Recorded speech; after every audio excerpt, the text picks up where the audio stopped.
Hey, welcome back to the NOTCAST. It is a Sunday. I think it's the 3rd of September, 2023. I haven't done one for a few days because I've been on holiday. Although my idea of a holiday is probably very different to most people's idea of a holiday. My idea of a holiday is to sit at home, surrounded by my stuff, sleep in a bit, watch movies. You can tell my school holidays when I was a kid, I didn't have very much money and didn't do very much. Because now my adult holidays, where I could probably do more, I don't do very much at all. But I did go into London on Thursday, and I saw a friend of mine that I've known since I was about 9, I think. One of my oldest friends, not the oldest, as in like the oldest, but like the guy that I've known probably the longest out of the people I speak to on any regular basis. Today, I am going to be talking about aging. Now that sounds really miserable. Genuinely, no, it isn't. I saw a really interesting interview with a musician called Nico, Neko, although that's probably pronounced slightly differently. She was asked 17 questions about aging by the Oldster Magazine. So I thought, I'm really enjoying those questions. I'm going to steal them, and instead I'm going to talk about aging, getting older, and everything that goes with it. This, by the way, is me as a 17-year-old. I was young once, and yes, although your eyes are not deceiving you, I had hair. I also had a mum at that point, and this is on the balcony of a hotel in Spain somewhere about 1990. So that when we're talking about aging, that's where we're going to go. Really, it sounds more miserable than it is. It isn't. So the first question, there are 17 questions about aging, and I'm going to go through them now. If I'd have seen this on my birthday, I would have done this on my birthday, but I only saw it last week. So 17 questions. The first one is, how old are you? Well, I'm 50, and I don't necessarily feel 50. When I was younger, the idea of being 50 was that you would be very old. Like, so when I was 16, Mick Jagger was 45. And so from my perspective, being Mick Jagger was old gods, almost dead, actually, as the title of a biography of them went. And so to me, being 50 sounded like it was a death knell. Everything was downhill from that point onwards, is that you were old and conservative with a small C and a big C, and bland, and you'd stopped kind of looking for new things to do, new experiences, to meet strange and interesting people and kill them, as the cliche goes. But no, I am 50, and I try not to think about that as an age. I try to think about it really as a state of mind as opposed to anything. Although when I was talking to a doctor recently during a health scare, they did say that I was the right age for things to start going wrong. It's not really what you want to hear them say, is it? Definitely not. Definitely not. So in that, is there another age you associate with yourself in your mind? If so, what is it, and why do you think? Well, the age I associate in my mind is kind of sits outside of time. So yes, physically my body's 50, but I think that there's two questions to be asked. One is, when you get old, do you stop dreaming, or do you stop dreaming and then you become old? That's a question which has perpetually sat with me over the years. And I think the most important thing is to never stop looking for new experiences, never be open to the possibilities of the wonderful, and never to become set in your ways. I always think that if you think you're the smartest guy in the room, you're definitely not. Obviously, there are a couple of rooms I've been in where I have been the smartest guy in the room, and I'd be a fool not to think that. But generally, if you think you know everything, and you definitely don't, because you should always be open to learning and to new experiences and things like that. So the age that I associate with in my mind feels about 35, and it feels about 35 because at that age you've kind of been on the planet long enough to be able to do or to have good instincts, have good knowledge, but at the same point you're not set in your ways, and you're not regarded by other people as kind of old and past it. And that's why I associate myself with that age. I feel about 35. I've told some people recently that I've had my 50th birthday, and some people have not believed me. They've thought it was a 40, which is very nice, but I don't know how much of it is them being nice to me and how much is them being honest. And why do I think 35? Well, 35 was a really good year for me. There was some awful stuff that was going on in it, but I was physically probably at the peak of my abilities. Mentally, I'd matured in terms of career-wise and all that type of stuff. I felt like instead of spending my time trying to get to a destination, I felt like I finally arrived there. 35 was the age for me where things started to slot into place, and things started to really kind of turn into what I'd always hoped they'd been. I think of life as being like a slab of granite, and you kind of chip away at those bits, all the bits that don't look like you, until you're just left with the bits that do look like you. And 35 was the age where I felt I'd started to get to the point where I'd nearly finished chipping away all the bits that didn't look like me.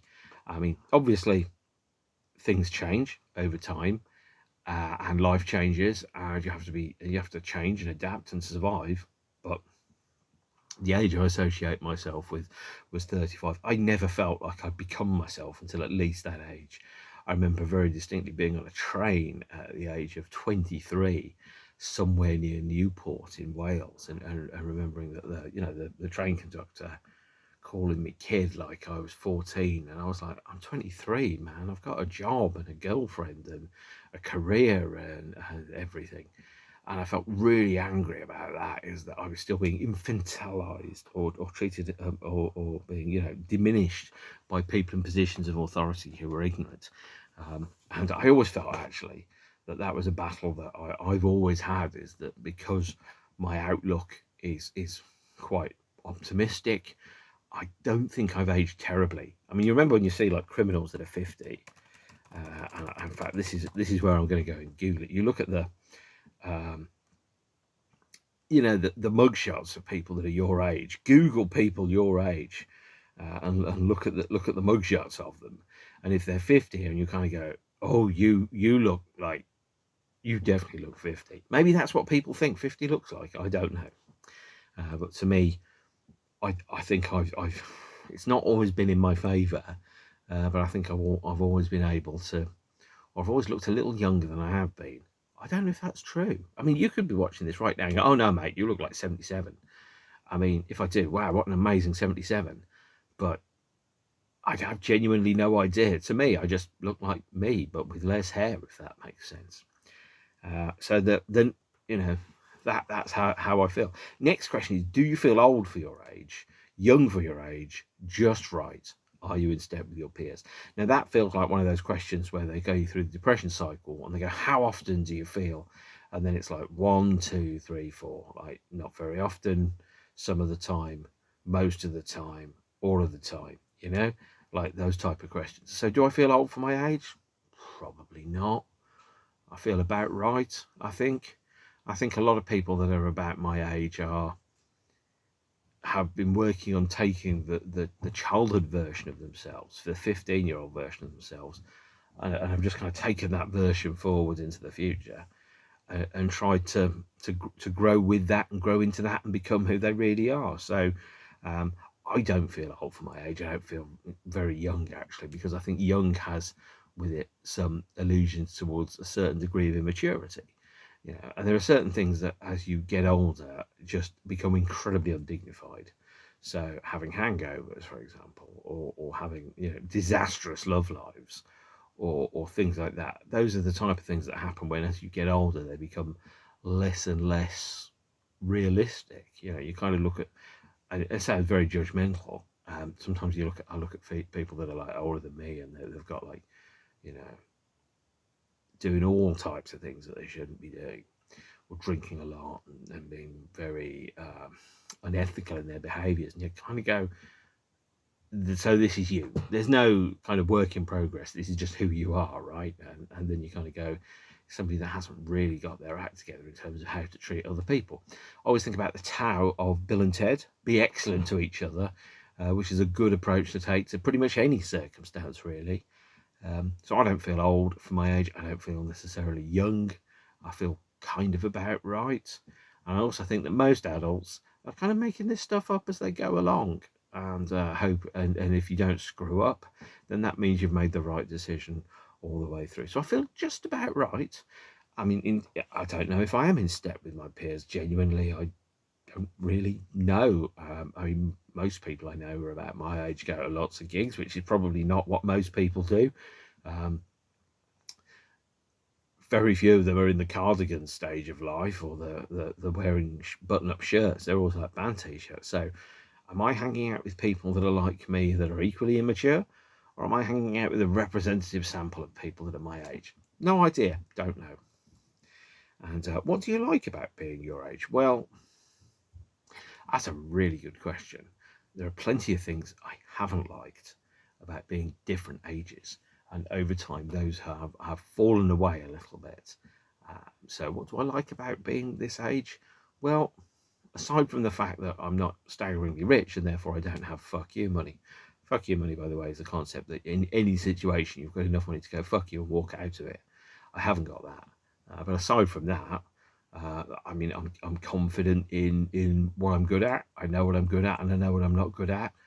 And I like the sense that there, in terms of discovery, I know a lot about myself. I know a lot about my strengths, a lot about my weaknesses, and I also know what the best version of me, for me, looks like.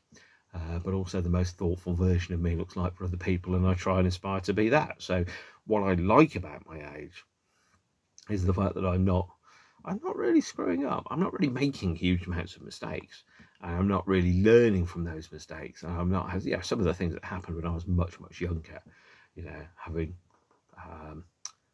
rickety and turbulent relationships, or having difficult experiences in terms of dealing with people that at work or outside of work just didn't like me, because I know that one of my weaknesses, or it could be a strength, is that I know myself, and I'm pretty opinionated about that. And one of the reasons why I think I am quite opinionated is because I have a twin brother, is that people, their perception of you is limited by, you can only ascribe to any one person a certain number of character traits.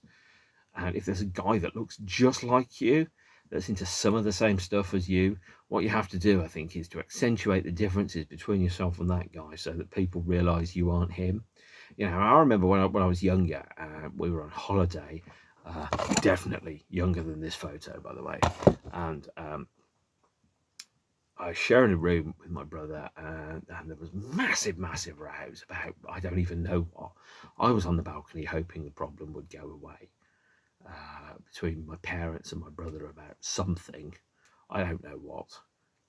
And then the woman that cleans the hotel rooms would come in and start tutting, and they'd be tutting at me because they didn't realise that there were two of us, and we looked kind of the same, and we were both born at the same time. And I'm like, I'm not that dude. I am not that dude. So that's what I wanted, and I think that probably made me more aware that I had to stand out more and be more vocal in my opinions and my beliefs and my likes and dislikes, and perhaps a regular person would, because there was a dude that just looks just like me, and that's possibly, I think, one of the things that I do like, is I've grown into being my own guy. What's difficult? Okay, that's another question. What is difficult about being your age? Well, I'm not as physically fit as I once was. This isn't to suggest that I was ever vastly physically fit, but I'm definitely less so now. And I worked pretty hard on that. So the idea of, when I was 20 and I could drink like 6 pints and I could wake up in the morning and I'd feel amazing, like a Bon Jovi video. And I would be able to get by on 4 hours sleep every night for like a week. And I could treat my body like a temple of doom. I could throw anything into it and I'd survive and I wouldn't feel it. What's difficult now is that isn't the case. I have to pace myself. I have to know my limitations. Man's got to know his limitations, which I think is a Dirty Harry quote. And I have to know what I'm good at and what I'm not good at, and my pacing, my stamina, and my skill sets. So what's difficult about it is knowing, I used to be able to do that, but I can't anymore. And then what I try and do is I try and pivot myself into thinking, well, the stuff that I used to be able to do that I can't do, it's things like drinking a lot. It's things like being very tired a lot and going out a lot and being quite selfish. And what's difficult is, firstly, is impulse control. Is going, right, can't do that anymore. I just can't bounce back the way I used to. And then the second one is going, Yeah. Now the other thing which is difficult is perception. Is people automatically think as you get older you become less relevant, or they think, you're a 50-year-old guy who's living in the southeast of England, you voted for Brexit, which is definitely not the case. 50-year-old guy, yes. Brexit, no. But also at the same point, the thing that I find difficult is people bring to their interactions with me their own experiences and their own ideas. So I don't have an opportunity necessarily to make a fresh, clean impression with anybody. Is that people already have ideas about dudes and who somebody is and what they believe on the basis of how they look at the cultural signifiers that they've got, that type of stuff. So what is surprising about being your age or different from what you expected based upon what you were told? What's surprising is I used to think everybody had their act together and I was the only one that didn't. I now know that is not the case. Plenty of people don't have their act together. They're just improvising wildly as they go through life on a day-by-day basis. I, like everybody else, am in exactly the same place. So that's one thing. What's surprising, I think, is what I can see is people that are younger than me and frankly less competent than me are in positions of extreme authority and influence. And I'm sat there going, you are not the right person for this role. So I think about the Prime Minister, for example, the last 3 Prime Ministers Britain has had, possibly 4. I've looked at, I'm at the age now, like the Victor Meldrew thing, the Prime Minister thing, where the Prime Minister is probably younger than me. So let's just look at that. Yeah, so he was born 7 years later than I was, and he has become Prime Minister, but he has had the advantage of being a billionaire, and I haven't. So that's possibly part of it. But I'm kind of going, what's surprising is people that have clearly got less competence in certain positions have become people that have got power and control over all of the rest of us, be it prime ministers, ministers, government ministers. I had one boss many years ago who was very clear about the fact he was the boss and was significantly younger and less experienced and less competent than me, and suffered from a thing called, and I just need to check it here, the Dunning-Kruger effect, which is that he didn't realise he didn't have the skill set necessary to do the job. He didn't have that self-realisation, and it was I didn't like it, because I was sat there going, if I was interviewing somebody for that post, I would not pick you. Really, really difficult to work in an environment where if you have somebody that's a boss or somebody who's in charge of you that is basically rubbish and inexperienced. And this works at prime ministerial level. It works at another level. You may experience it in your career. I hope you don't, but it is kind of annoying when it happens. What's different about being this age? Well, I thought my back would hurt more. I thought I'd have more hair. I thought that I'd be a lot blander. I thought I'd like Simply Red and other crap bands. And that's I expected that when you got to this age of being 50, you'd be rubbish, you'd be boring, you'd be conservative, you'd be terrified by change, you'd be basically all the things that you saw in your parents that you didn't like. And I have not become those things. And that's I think what's different from expected. The other thing that's different from what I expected is my body. And I don't want to bemoan too much about it, is my hair fell to the bottom of my face. I was not expecting that to happen, and I wasn't expecting it to happen when it happened or how it happened. And it happened about 15 years ago, with a number of really, really stressful incidents that all happened at around about the same time. I found myself going through a pretty ugly divorce, where I was financially exploited. I found myself suddenly in a redundancy situation, which was very much not what I wanted at that point in time. I found all the things that I built around my life were starting to be stripped away from me by other people. And so that was what I found, I think, surprising, is that suddenly I found that my hair was coming out in my hands when I was running my hand through my hair, and I was bringing out wisps of hair with it, and I was like, oh, so this is a thing now. Luckily, thanks to Rob Halford from Judas Priest, bald guys can be sexy. So I'm going with that look. That's how I'm going for it. Mark Strong as well, by the way. Obviously, all bald guys do look the same. I did have a fear as well that I thought I'd be fatter, actually. I saw pictures of people like Steven Spielberg, George Lucas, and they were just bigger guys, and I kind of go, now Trump, by the way, he said recently he was 6'3" and he was 215 pounds. There is no way he is 215 pounds and 6'3". Absolutely not. I can say that definitively because I'm slightly smaller than 6'3".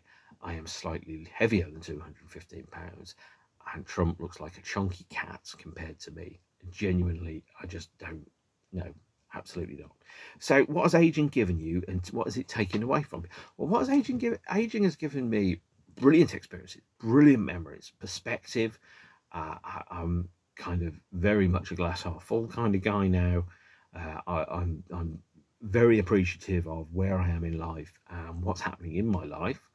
And what aging has given me is experience and gratitude, because I've seen how other people's lives could have turned out. I saw how my life could have turned out. It could have been something that I would have not enjoyed at all. And I think one of the other things about getting older is you see people that are unhappy in certain jobs, and you kind of think, if you're really that unhappy, you should change the job. And then you should find the job that meets who you are and what you believe and how you think. And what aging has given me is the ability and the confidence to be able to not put up with situations I don't enjoy, to work towards changing them, and has given me a very healthy life. I really do think, short of being a fantastically successful and rich musician and artist, what life has given me, I have no complaints about it at all. It's been very good. What aging has taken away from me is my hair. That's not a surprise, is it? That's what it's taken away from me. It's also taken friends away from me, friends and family, because as you get older, people only have certain finite lifespans. What it's taken away is the ability to see my friends and my family get older. People start dying, and there's not very much you can do about it, and that's a real shame. I find that really, really harsh. I don't like that. There are times I'd love to text my mum, or I'd love to text some of my friends who are dead, and I can't do it. Or like when I see a thing, and I go, "Oh, he'd like to know about that," and I'm like, I can't tell him. That's what aging has taken away from me. As Denholm Elliott's character says in Indiana Jones and the Last Crusade, you reach the time in life where life stops giving and starts taking away. How has getting older affected your sense of self and your identity? Well, this is a good one. I don't care. That sounds really weird, and you might not think this, but as I get older, what I realise is I am who I am, and I can't change who I am. So let me come to terms and be at peace with the person that I am and how I behave. And if that happens, because I've got to spend the rest of my life with me, if I like me and I've got to spend the rest of my life with me, hopefully other people will feel the same. I know some people don't. That's okay too. And as I text my brother occasionally when he's arguing with people on Twitter, he's very argumentative on Twitter, and he's probably watching this. I go, you've got to give people the right to be wrong. Let them be who they are. We need to be who we are. You can't change other people's minds about certain things. So whilst I've mentioned my hair a couple of times, ultimately, I'm a ghost driving a meat skeleton. This is the corporeal form that I have taken, and I don't really care about certain things about it. Fine, got no hair, can't do much about that. Going grey, well, I could dye it. Don't really feel like doing that either. Never dyed my hair actually.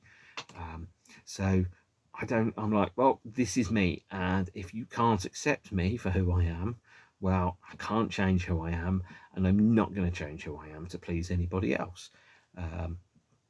So that's how I think getting older has affected my sense of myself, and also I'm more confident about things. There are situations and times when I was younger where I wanted to have said or done certain things that I didn't do because I didn't believe I could do them. These days I'm like, I'll do it. I don't have to put up with a certain thing. I can walk out of a situation if that's what I absolutely have to put up with, or even just going, look, guys, what's going on here? And having been in a situation with conversations, and to do it so, politely, and not to be rude or blunt about it, but to basically go, look, why are we doing this? Whatever this conversation is. Sometimes there are situations where I go, well, look, are you asking me because you want me to be there, or because you want me to be there to cover your backside? Do I actually need to be there because I got things I got to be doing? I got hair I got to comb. So I've become more confident in that, and my identity is I've got a pretty good idea. So there's an inner and outer identity, by the way. So there's the physical body that I own. Hello, I am Mark. I'm a robot driven by a little Mark who's in my head like the character in Men in Black. And then there's the inner me, and what I've done over time is the inner me has fulfilled roughly the same shape as the outer me. So there's not much gap between who I think I am and who I actually am. And I've grown into myself. And it's a wonderful experience to have, and one I recommend to everyone is to be who you are. And unless who you are is a mass murderer, then generally there's not going to be a problem with that. So there you go. So here's another one, which is what are some age-related milestones you're looking forward to, or ones you missed and might try to reach later off schedule, according to our culture and its expectations. Well, age-related milestones. I had my 50th birthday. I didn't do very much for it. I didn't want to draw a huge amount of attention to it. I had a lovely week. I saw lots of friends. I had lovely, quiet little things. I didn't have a big party because I didn't want to have a big party. And so, in terms of age-related milestones, I have now reached the point where I'm like, well, it's a number, and at some point there's going to be a point where, for example, I might set to draw a pension or a state pension or something. Looking forward to that. Looking forward to the point where people think, oh, he's just a crazy old man, and what he thinks doesn't really matter, because firstly, it doesn't really matter. I'm not very important, and secondly, why should I necessarily care? So now there are some age-related milestones that people think I should have. They think I should get a dog, get a car, and have 2.4 children, and they think that I should be take up golf and things like that. And if you've seen any of my other episodes, I'm pretty scathing about golf, so I don't think I'm going to be doing that. But what I really want to do is I want to enjoy my time on the planet. I want to enjoy being me, and I think every day is a gift, and to enjoy that, I think, is important. And I mean, things that I think have there's been expectations about is I saw a great quote, which is, a woman over the age of 30 should never wear the weight of other people's expectations. And I've now got to the point where I don't care, what other people's expectations are. I will do the best I can with what I've got, and that's all I can ever do, and that's what I'm comfortable with. And that is pretty much it. And if other people have expectations around me or what I should be doing, the only expectation that really matters is that I am good at what I do. I make a positive overall contribution to the planet. I don't screw up. That's it. And now those are expectations I make upon myself, and those are expectations that any sane human being should have upon themselves, is to go, I'm going to be the best me that I can be. I'm going to try not to screw up things. I'm going to try and do a good job of everything. That's it in terms of expectations. What other people's expectations are, people go, oh no, I expect you to do this, or I expect you to, why? What's in it for me? Why would I wasn't, if you remember, there's a Neil Gaiman article called George R.R. Martin is Not Your Bitch. Very funny, very true, and very much kind of how I feel about certain things. Is I've got to be the best version of me as opposed to the best version of anybody else that there is. And what has been your favourite age so far, and why? And would you go back to this age if you could? I agree with Nico here.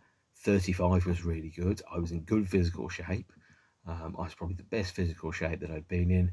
I had the experience to be able to be the person that I wanted to be able to make the right decisions, and I had a good future. Still do, by the way, but it's just different. I wouldn't go back to 35 because 35 was 2008. I was dealing with a really messy, and not messy by my choice, by the way, a very vicious divorce process as I was separating with somebody. And, you know, my approach when you split up with somebody is really go, look, we tried it, it didn't work out. We need to part separately. We need to go in our separate avenues and wish each other the best in what happens next. It wasn't one of those at all. There was, you know, impersonation and physical abuse that was perpetrated upon me, and you know, money was stolen from me and things like that. I would not want to go through 35 again. It was awful. But if you take away the divorce part of it, and the work was pretty tough actually. So no, I wouldn't go back to that. In fact, over time, I'm getting happier. The past few years, despite some of the things that have happened in our lives, the past few years, I feel to be just peaking in terms of just getting happier and happier. I'm just more like, this is where I want to be. This is what I want life to be. I like this. This is, you know, I've got the ability to be able to shape a world that is the way that I want it to be. And luckily, the people that are in my life like it too, which is really important. So I wouldn't go back to being that age. So yeah, actually, I mean, my favourite age, I really enjoyed being 25. Being 25 was really good, actually, really good. I really enjoyed that year. I saw New Order for the first time, and I saw them several times. It was 25 was the last full year of my 20s where things were really good, and an event happened when I was 26 that really felt like my life had been hit by the relationship equivalent of a hit and run. You know, I had a trajectory. I was going on that trajectory. The future was looking pretty good. Things were going to happen, and then all of a sudden something else happened, and somebody changed their mind about wanting to be in a relationship with me. And in a very short period of time, in less than 24 hours, my life went from going in one direction with one person, one trajectory that was pretty positive, to suddenly being like almost like my life had been hit by a car, and I'd been thrown into the field off the motorway. I'd lost my trajectory, I'd lost my vehicle, I'd lost my direction. I was, you know, in terms of I was emotionally very injured, and my life turned very awful. And it took me many years, probably 8 years, to get back to travelling in the same direction at the same speed with the same sense of optimism towards my future. So my favourite age was probably 25 because it was the last full year I had before things went really wrong.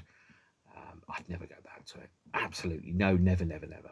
Now here, this is wonderful and I really enjoy it. Is there somebody who is older than you who makes growing older inspiring to you? Who is your aging idol and why?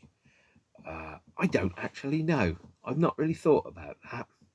I think about people that I don't really think about people as idols. I don't really think about how people age as being something to aspire to. But people that have stayed the course with integrity all the way through, they've done what they've said they're going to do, they've done it in a kind and considerate manner, they have grown old with dignity, they haven't done stupid stuff, they've generally held the course. I think I might have to go for Keanu Reeves actually, because he seems like a pretty solid all-round bloke who also obviously never ages, but has managed to make kind of being an older version of him, a version that's just as good as the younger version. So yeah, Team Keanu, I guess, is probably where I'm going with this. He seems like a nice dude, I think. So yes, we'll go with that. But no, I mean, I'm not inspired by anybody about growing older. Sometimes I look at the way some people grow older and I think that's a lesson of how not to be. A certain somebody that used to be in Pink Floyd has become quite angry about things as he's grown older, and I'm sat there going, you're really running down the clock now, and if you're not enjoying your time, why are you doing this? What are you going to achieve? How are you, you know, the time is precious and you need to spend it wisely. And so sometimes I look at the way some people are spending their old age, and I kind of go, actually, that's not inspiring to me. That's inspiring me to go in a different direction and be somebody completely different. So yeah, Team Keanu, I reckon. I mean, ultimately, anybody who is enjoying their journey and becoming who they always should have been, that's something that's inspiring. Is ultimately you can only be yourself, so be the best version of yourself that's closest to who you want to be, and hopefully that is going to work out. Right, so that is it. That's the 17 questions. Perhaps not what you were expecting today. You're probably expecting me to talk about a record. I'm going to be doing that later on in the week, because there's a couple of anniversaries that are coming up, and I'm going to be doing it at that point.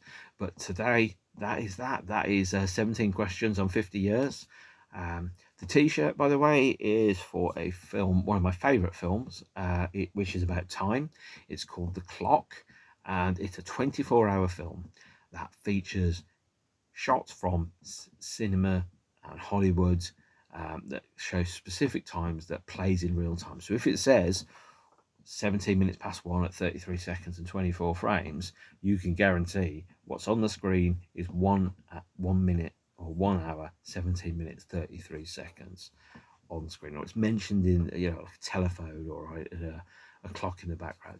It's a brilliant film. It only ever shows at one place in the world at any given point in time, normally in a museum. It lasts 24 hours. It has no plot or development, but as a mood piece, it's absolutely fascinating. And I guarantee to you that were it available as a web page, I would have it as my clock on my phone or on my arm all day, every day. It's a fascinating film. And there we have it. So next time round, take care of yourselves and each other. Stay beautiful. If you haven't enjoyed this, really sorry. I'm talking about records next time. If you have enjoyed this, sorry, I can't answer the same questions again. It's going to get really repetitive and boring, and life is too short for both beige and for being boring, apart from the Pet Shop Boys song, which is of course magnificent. So yeah, see you all soon, and take care of yourselves and each other. Stay beautiful. Bye.